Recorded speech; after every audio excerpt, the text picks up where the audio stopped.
ரெட்டுட்ஸ்னர்களுக்கு வணக்கம். அரசியல்ல சீமானுக்கும் விஜய்க்கும் எட்டா பொருத்தமாவே இருக்குது. என்னன்னா விஜய் அரசியல் கட்சி தொடங்க போறாரு அப்படின்னு அனௌன்ஸ்மெண்ட் வந்தோடனே சீமான் அவர்கள் விஜய ஆற தழுவி என்ன பண்ணாரு, தம்பி இப்படி பண்ணுவாரு, இப்படி செய்வாரு, அண்ணனை கூப்பிடுவாரு, அண்ணனுக்கு சப்போர்ட்டிவா இருப்பாரு, நாங்களாம் ஒரு தாய் மக்கள் அப்படி இப்படின்னு சொல்லி என்ன பண்ணாரு, அன்பை பின்னி பெடல் எடுத்தாரு. அதுக்கப்புறம் பாத்தீங்கன்னா விஜய மாநாட்டுல நான் திராவிடத்தையும் தமிழ் தேசியத்தையும் என்னுடைய இரு கண்களாக நான் பார்க்கிறேன் அப்படின்னு சொன்னோடனே அங்கதான் அண்ணனுக்கு என்ன ஆச்சுன்னா ட்விஸ்ட் கொடுத்தாங்க விஜய் அவர்கள்.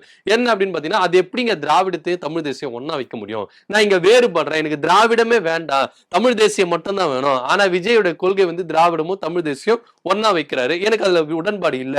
தம்பி ஒரு பக்கம் இந்த பக்கம் நில்லு, இல்ல ரோட்டுக்கு அந்த பக்கம் நில்லு, நடுவுல நின்னா லாரி அடிச்சு போயிடும் சொல்லிட்டு சீமான் அவர்கள் கடுமையா விஜய் மேல இந்த விமர்சனம் வைக்கும் போது கூட இருந்த தம்பிகள் எல்லாம் பார்த்தாங்க, என்ன அண்ணனுடைய பேச்சு வேற மாதிரி போத, இதெல்லாம் நமக்கு சரிப்பட்டு வராதுப்பா அப்படின்னு சொல்லிட்டு நிறைய பேர் என்ன பண்ணாங்க, மூட்டை முடிச்செல்லாம் கட்டிட்டு வெளியேற ஆரம்பிச்சிட்டாங்க நாம் தமிழர் கட்சியில இருந்து.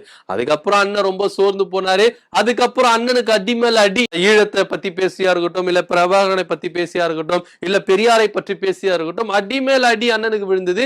இப்ப அண்ணன் என்ன பண்றாருன்னா கப்பு சிப்புன்னு உட்கார்ந்து இருக்காரு. ஆனாலும் விஜய விமர்சிக்கிறதுல அண்ணன் சலிச்சு போனதே இல்ல. ஒய்பிரிவு பாதுகாப்பு கொடுத்தாங்கல்ல, அப்பவும் அண்ணன் என்ன பண்ணாரு, எனக்கெல்லாம் இதுக்கு பாதுகாப்பு, நான் தான் மக்களுக்கு பாதுகாப்பு, அதாவது பாதுகாப்பு கருதி கேட்கறாங்கல்ல அவங்களுக்கு தான் பாதுகாப்பு கொடுக்கணும் அப்படின்னு சொல்லிட்டு, அது இல்லாம விஜய்க்கு கொடுக்கிற பாதுகாப்புல ஏதோ அரசியல் இருக்கு அப்படின்னு சொல்லிட்டு சீமான் அவர்கள் கண்டமேனிக்கு விமர்சனம் பண்ண, நிறைய அரசியல் கட்சி தலைவர்களை கண்டமேனிக்கு விமர்சனம் பண்ண ஆரம்பிச்சிட்டாங்க. சரி, இதெல்லாம் ஒரு புறம் இருக்கட்டும். அதுக்கப்புறம் பாத்தீங்கன்னா தேர்தல் வியூக வகுப்பாளர் பிரசாந்த் கிஷோரை கூப்பிட்டு வச்சு கிட்டத்தட்ட 2.5 மணி நேரம் என்ன பண்ணாரு, அண்ணன் அவர்கள் என்ன பண்ணாரு, விஜய் அண்ணா டிஸ்கஷன்ல ஈடுபட்டாரு. சோ அதுவும் பேசும் பொருளாயிருச்சு. ஆனா இப்போ அந்த விவகாரத்துல அண்ணன் அதாவது ஒரு ஊர்ல ஒரு விஷயம் சொல்லுவாங்கல்ல, ஒரு கேள்வி கேட்டாலும் சரியா கேட்டாரியா அப்படின்னு சொல்லிட்டு அந்த மாதிரி அண்ணன் என்ன பண்ணிருக்காரு, விஜய்க்கு கடுமையான கேள்வி கேட்டாரியா. தமிழ்நாட்டுல இருக்கிறவங்களுக்கு யாருக்கும் மூலம் எல்லாம் இல்லையா? பீகார்ல இருந்து ஒருத்தர் தான் உங்களுக்கு தேர்தல் வியூக வகுப்பாளரை தேர்தல் வியூகத்தை வகுத்தரணுமா?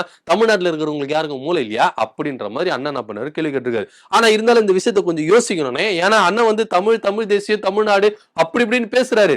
அதாவது அடிக்கடிக்கு என்ன பண்ணுவாரு, அந்த பெட்ஷீட் போத்திப்பாரு. அதுக்கப்புறம் இந்த போர்வை என்ன பண்ணுவாரு, தீக்கி வெளிக்கு போட்டு பாசிசன்ற போர்வை என்ன பண்ணுவாரு, போத்திப்பாரு. சோ அண்ணனுடைய நாடகங்கள்ல இது ஒண்ணு, அதெல்லாம் ஒரு புறம் இருக்கட்டும். ஆனா இருந்தாலும் விஜய்க்கு இந்த மாதிரி கேள்விகள் கேட்டிருக்காரு. ஏன் உங்ககிட்ட ஜான் ஆரோக்கியசாமி இல்லையா, ஆதவர்ஜன் இல்லையா, அவங்களாம் உங்களுக்கு தேர்தல் வியூகத்தை வகுத்து தர மாட்டாங்களா? பீகார்ல இருந்து ஒருத்தர் தான் வரணுமா? ஏங்க தமிழ்நாட்டுல இருக்கிறவங்களுக்கு தமிழ்நாட்டை பத்தி நல்லாவே தெரியுங்க. பீகார்ல இருந்து ஒருத்தர் வந்தா அவருக்கு சந்து புந்தலா தெரியுமா, இந்த மண்ணுல என்னென்ன விளையுதுன்னு தெரியுமா? ஏங்க நீங்க இது மாதிரி பண்ணிட்டு இருக்கீங்க? அவரெல்லாம் கூட்டு இந்த மாதிரி தேர்தல் அரசியல வேலை செய்யுச்சுன்னா இது பிசினஸ் ஆயிரும் அப்படின்னு சொல்லிட்டு அண்ணன் சொல்லியிருக்காரு. ஆனா இப்ப அண்ணன் என்ன பண்றாரு, கட்சி வச்சு பிசினஸ் எல்லாம் பண்றது இல்ல. அதாவது ஈழத்தை பத்தி பேசி ஈழ ஆதரவாளர்கள் இருந்து பணத்தை பெட்டி பெட்டியா வாங்கி வச்சு அண்ணன் சம்பாதிக்கலாம் இல்ல. ஏன்னா அண்ணன் அரசியல் புனிதமா கருதுறது. அது என்ன பண்றாரு, அது சேவை மாதிரி தான் பண்றாரு. அண்ணன் பிசினஸ் எல்லாம் பண்றது இல்ல. ஆனா விஜய் அண்ணாக்கு சொல்றாரு, இவரு தேர்தல் வியூக வகுப்பாளர் அந்த கார்பரேட் கம்பெனி ஆயிரும், அது பிசினஸ் ஆயிரும் அப்படின்னு சொல்றாரு. ஆனா இருந்தாலும் அண்ணன் ஒரே ஒரு கேள்வி கேட்டாரு, தமிழ்நாட்டுல ஆளே இல்லைங்களா? ஜான் ஆரோக்கியசாமி தமிழ் ஆளுதான், ஆதவர்ஜனா தமிழ் ஆளுதான், தமிழர்களுக்கு மட்டும்தாங்க தமிழ்நாட்டை பத்தி எல்லாமே தெரியும், 234 தொகுதியை பத்தியும் அவங்களுக்கு தான் தெரியும்.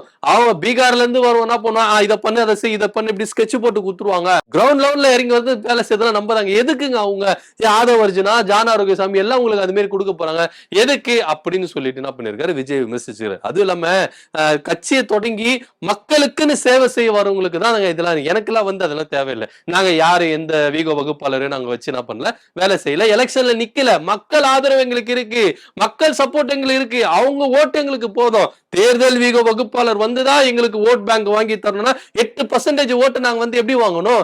இத்தனை வருஷமா கட்சி ஆரம்பிச்சு 8% ஓட்டை மக்கள் எங்களுக்கு கொடுத்த அங்கீகாரம், இதுவே எங்களுக்கு போதும். அடுத்தது பாத்தீங்கன்னா கோட்டையை நாங்க பிடிக்கிற அளவு கூட மக்களுக்கு சப்போர்ட் எங்களுக்கு இருக்கு அப்படின்ற மாதிரி சீமானவர் அவர்கள் பேசியிருக்காரு. ஆனா நாடாளுமன்ற தேர்தல 8% வாங்கினாரு. நாடாளுமன்ற தேர்தல் முடிஞ்சிட்ட பாத்தீங்கன்னா நிறைய பேர் அதாவது கொலையா என்ன பண்றாங்க, நாம் தமிழ் கட்சி விட்டு வெளியே போறாங்க.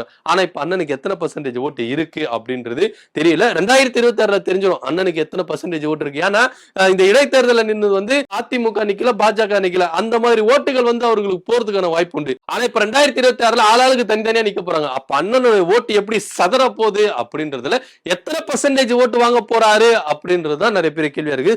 ஆனா இருந்தாலும் சீமான் அவர்கள் விஜயை பார்த்து ஒரே ஒரு கேள்வி கேட்டிருக்காரு, தமிழ்நாட்டில் இருக்கிறவங்களுக்கு மூளை இல்லையா, நீங்க பீகார்ல இருந்து தான் ஒருத்தரை கூட்டு தேர்தல் வீக வகுப்பாளராக வைக்கணுமா அப்படின்னு ஒரு கேள்வி கேட்டிருக்காரு. இதை பத்தி உங்களுக்கு கருத்து என்ன அப்படின்றத கீழே கமெண்ட் பண்ணுங்க. நன்றி, வணக்கம்.